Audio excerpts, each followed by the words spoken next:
కనుక నేను 2వ తరగతి చదువుతున్నాను. నేను ఈరోజు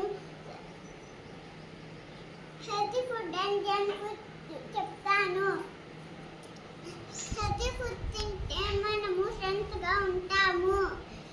fruits, vegetables, nuts and grains, egg, fish, milk దీంతో ఏముంటుందంటే ప్రోటీన్స్, విటమిన్స్,